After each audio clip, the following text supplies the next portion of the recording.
नाक दुखला। बिल्कुल बिल्कुल। जयवीर शेरगिल कांग्रेस प्रवक्ता भी हमारे साथ जुड़ चुके हैं। जयवीर जी, काफी देर से इस चर्चा को आप सुन रहे हैं, अभी आपने आशीष कुमार जी को भी सुना, क्या कहेंगे? कितना जो तमाम बातें मेशी जी ने कही हैं अभी, कितना इत्तेफाक रखते हैं उससे आप? गीतांजलि जी, सबसे पहले मैं प्योर फैक्ट्स एंड फिगर्स और आंकड़ों पे ये साबित करूंगा कि बीजेपी को आज रीजनल पार्टीज की सबसे ज्यादा जरूरत है। रीजनल पार्टीज का रुख बीजेपी की तरफ नहीं, बीजेपी का रुख रीजनल पार्टीज की तरफ है। उसके 4 स्पष्ट कारण हैं और मैं 1 मिनट में पूरे कर दूंगा। पहला, बीजेपी की पैन इंडिया प्रेजेंस नहीं है। आज आंकड़ों के हिसाब से 300 ऐसी लोकसभा सीटें हैं जिन पे उनकी जीरो प्रेजेंस है।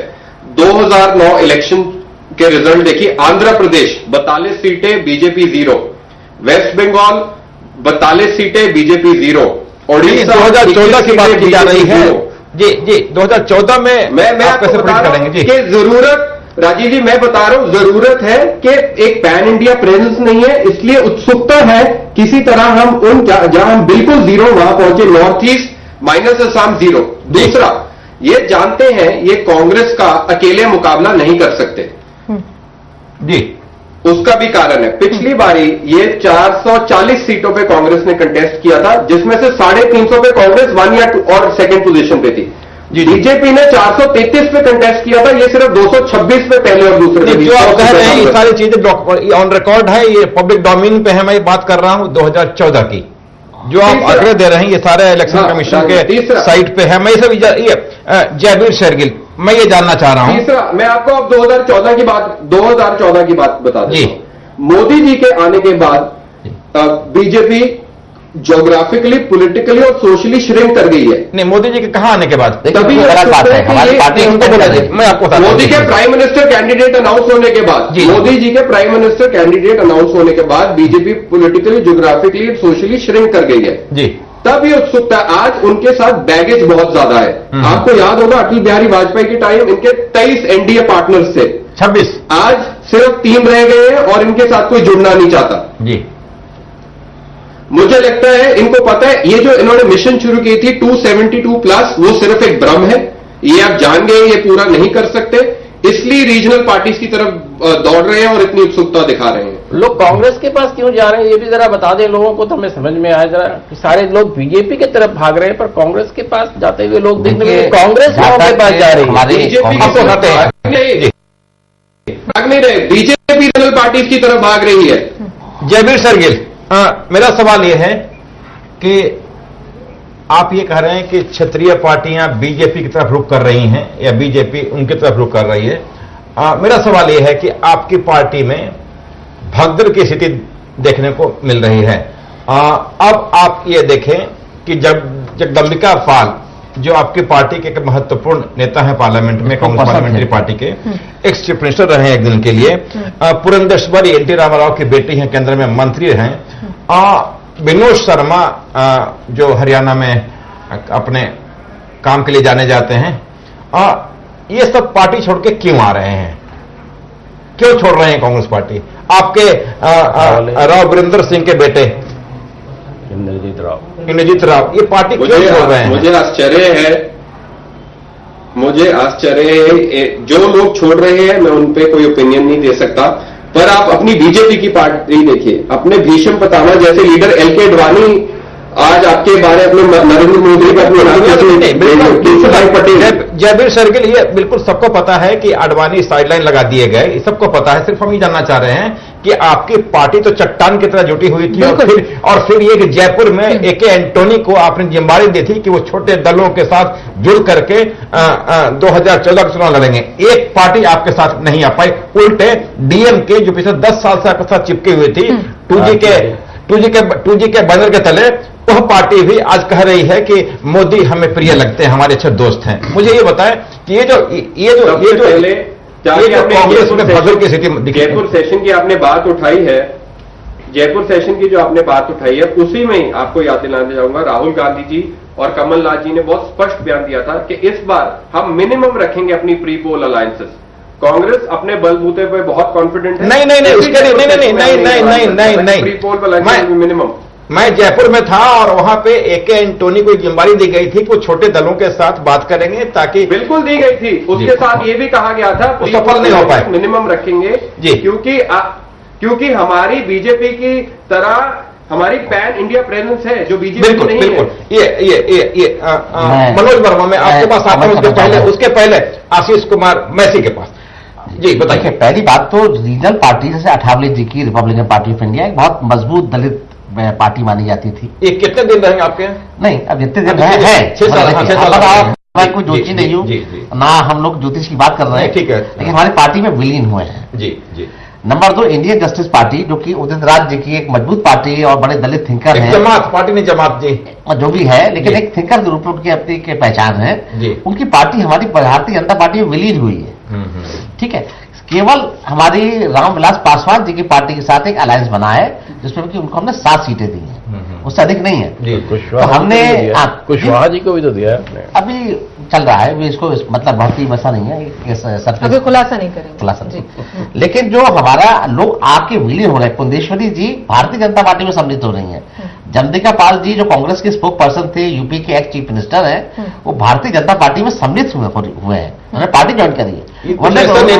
अलायंस ही बनाई है, हम किसी रीजनल पार्टी जा रहे हैं। जहां तक भारतीय जनता पार्टी की पैन इंडिया प्रेजेंस की बात है, वाजपेयी जी की पैन इंडिया प्रेजेंस पे मैंने आपकी बात मुझे भी सुन ले, बड़ी कृपा होगी जी।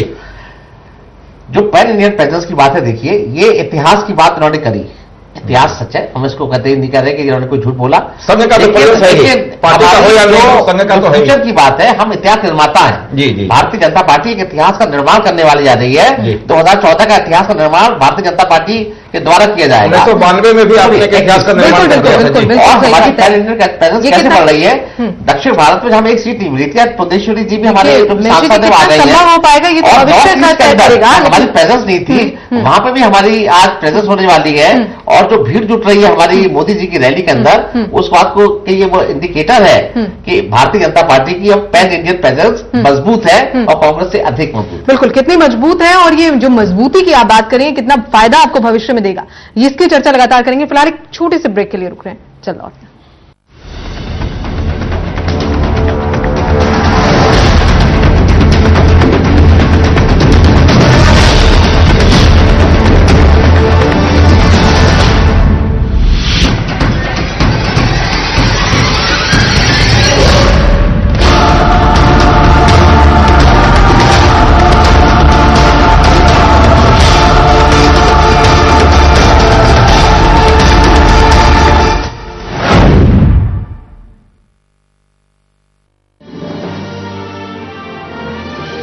Global advertisers, scaling new heights in outdoor media.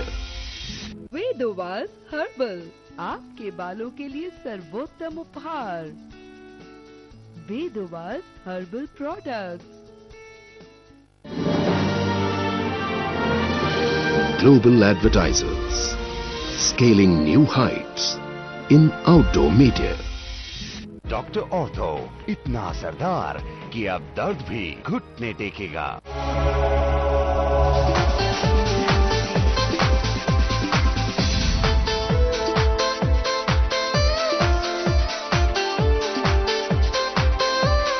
Welcome to the world of true engineering with Made Easy. For further information, visit www.madeeasy.in or call 011-4512-4612. Global advertisers, scaling new heights in outdoor media.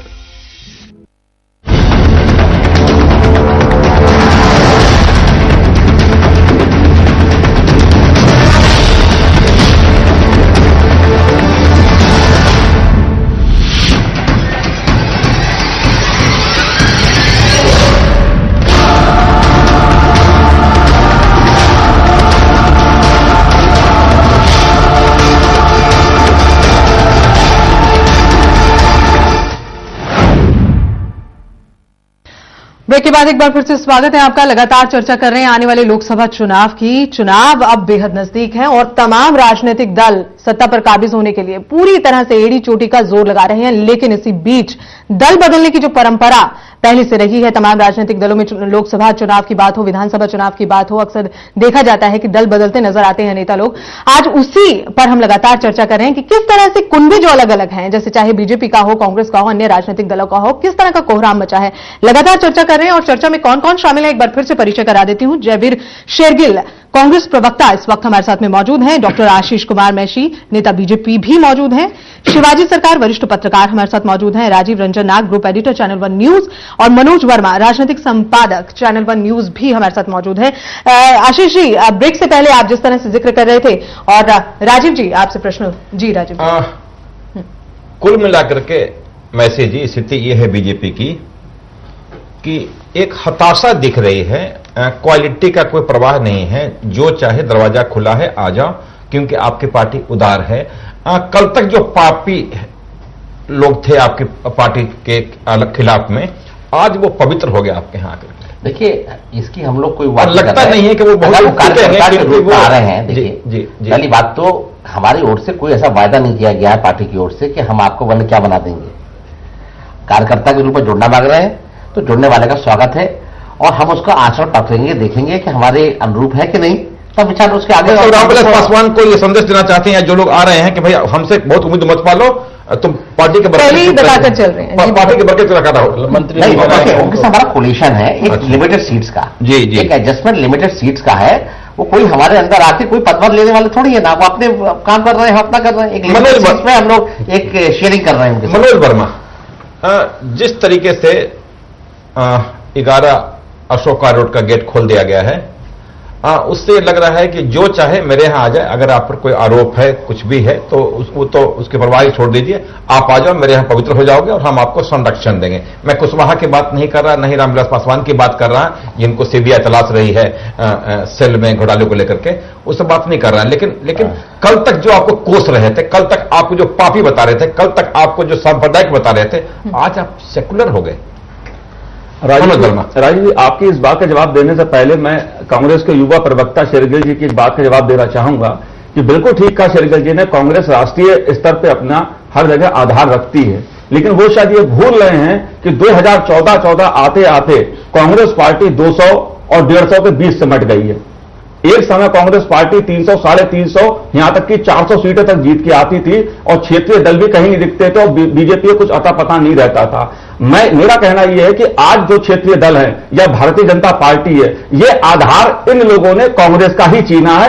इस सच को कांग्रेस के नेतृत्व को मानना पड़ेगा, पहली बात। दूसरी बात राजीव जी, जो आपने कहा, मैं बार बार इस बात को इसीलिए कहता हूं, ये अवसरवादिता का दौर है। भारतीय जनता पार्टी की भी अवसर इसमें है कि जो भी आ जाए, वो चाहे किसी भी दल का रहा हो, उसने कितना भी सांप्रदायिकता को लेकर बीजेपी को कोसा हो, वोट मिलने चाहिए। बीजेपी की दिक्कत यह है कि कांग्रेस और बीजेपी के बीच राष्ट्रीय स्तर पर लगभग 10% वोटों का अंतर है। बीजेपी अपना 10% का ये आधार बढ़ाना चाहती है, इसलिए उसे रामविलास पासवान भी बुरे नहीं लगते, उसे उदित राज भी बुरे नहीं लगते। ये दोनों नेता अभी 1 साल पहले तक, 6 महीने पहले तक बीजेपी को सांप्रदायिकता का नाम लेकर पानी पी पी के कोसा करते थे। ये रामदास अठावले अटल जी के बारे में भी उल्टा सीधा बोलते थे। ये रामदास अठावले अडवाणी जी पे भी फिफ्तियां कसते थे, जब अडवाणी जी उप प्रधानमंत्री थे, अटल जी प्रधानमंत्री थे। तो ये आज की राजनीति अवसरवादिता की राजनीति है, इसमें हर दल अपने अवसर देखकर ही गोटियां बिछा रहा है। ये Shivaji Sarkar ji, former home secretary R K. Singh, former army chief V K. Singh, Satyapal Singh, former Mumbai police commissioner, और मिशन चतुर्वेदी, फॉर्मर रॉ ऑफिसर। ये जो ऑफिसर बीजेपी तरफ रुख कर रहे हैं, इनकी जमीनी स्थिति क्या है? क्या ये राजनीति में इनको फायदा पहुंचाएंगे जमीनी, या कास्ट के आधार पर इनको शामिल किया गया, फिर इनके रुतबे के आधार पर, ताकि उनको वोट मिले, क्योंकि इनको पार्टी में कहीं कोई वजूद नहीं था अभी तक। ये ऊपर से टपके हुए लोग हैं, कल पार्टी इनको टिकट देगी, और वहां जो नहीं, और वहां जो बीजेपी के वर्कर और दूसरे पार्टियों के वर्कर काम कर रहे होंगे 20 सालों से, वो खत्म हो गए, क्योंकि राजनीति में कैलेंडर देखने की प्रवृत्ति होती नहीं। बिल्कुल आपका ऑलमोस्ट आपका कहना बिल्कुल गलत नहीं है जी, कि इस तरह के लोग जब आते हैं, जो पैराट्रूपिंग होता है, तो उससे जो पार्टी के जो कार्य करता है, कार्यकर्ता जो निष्ठावान कार्य करता है उसको कहीं ना कहीं चोट, जैसे मैसेज उम्मीद लगाए बैठे हैं चुनाव लड़ने की, अगर इनके क्षेत्र से कोई टपक गया तो फिर इनका खत्म। देखिए एक चीज बताऊं आपको, जब इलेक्शन, एक तो हमारे नेता नरेंद्र मोदी हैं, हम लोग नरेंद्र मोदी जी को फोकस करके इलेक्शन लड़ना है, जिस तरीके से अमेरिका के अंदर ओबामा जी का फोकस करके इलेक्शन हुआ, वही बात कर रहा हूं मैं। तो मैं आपको बताऊं एक चीज, नरेंद्र, देखिए अभी एक हिंदुस्तान समाचार ने सर्वे कराया था जिसका सैंपल बहुत बड़ा था, ऑलमोस्ट 80,000 सैंपल्स थे, और उसमें यह देखा गया नरेंद्र मोदी के लिए जो सपोर्ट है जी, वो ऐसे ऐसे एरिया से है जहां बीजेपी का कोई इंफ्रास्ट्रक्चर नहीं है। जी। सिक्किम में 95% सपोर्ट, जी जी जी, बंगाल में ओवर 56% सपोर्ट, सीटें कितने मिलेंगी? उड़ीसा में सपोर्ट, इवन कश्मीर में उनको 30% का जो सपोर्ट। तो नरेंद्र मोदी का जो बेस है वो तो वाकई बढ़ रहा है, पर उसका फायदा बीजेपी कितना ले पाएगी ये सोचने की बात है। मेरे ख्याल में बीजेपी को भी मालूम है जो इंफ्रास्ट्रक्चरल वीकनेसेस है उसको कंप्लीट करने के लिए ये जितने लोगों को ला रही है। देखिए बीजेपी एक चीज दिखाना चाहती है कि हम अच्छा गवर्नेंस दे सकते हैं, और उसके लिए जितने अफसरों के नाम आपने लिए तो उनको ये दिखाने, लोगों को ये दिखाने की कोशिश कर रहे हैं कि ये जो अफसर आएंगे इनके जरिए हम अच्छा गवर्नेंस देंगे जी। उनको ये दिखाने की कोशिश हो रही है कि जो इकोनॉमी है जी, उसमें जो है हम अच्छा काम करेंगे, और नरेंद्र मोदी कई तरह से इस बात को बार बार बोल चुके हैं। तो ये जो डिफरेंट टाइप्स के लोग आ रहे हैं। दूसरी एक चीज जो है बीजेपी एक चीज जो कर रही है, बीजेपी देखिए भले ही कहते रही हो कि लोग सांप्रदायिक कहते हैं, हमें इससे कोई मतलब नहीं है, हम सांप्रदायिक नहीं है, पर कहीं ना कहीं उनके मन को ये ठेस लगती थी कि सारे लोग हमें सांप्रदायिक है कि हमसे अलग होने की कोशिश करते हैं। आज बीजेपी ने वो जो स्टिग्मा था उसको अच्छी तरह से मेरे ख्याल में तोड़ने में कामयाब हुए, चाहे रामविलास पासवान आए, चाहे डीएमके जिस तरह से कह रहा है, चाहे रामदास अठावले हैं, जो उदित राज जो बिना कोसे पानी नहीं पीते थे बीजेपी को। तो इस तरह के लोगों के आने से बीजेपी को एक जो दिखाने के लिए जो पॉलिटिकल उसमें कई स्टंट्स भी करने होते, मेरे ख्याल उस पॉलिटिकल स्टंट में जो है बीजेपी का जो कैंपेनिंग का प्रोसेस जो वर्चुअली शुरू हो चुका है, this is part of the campaigning process, आप मान के चलिए, मेरे ख्याल में उसमें जो है बीजेपी काफी हद तक सक्सेसफुल हुई है।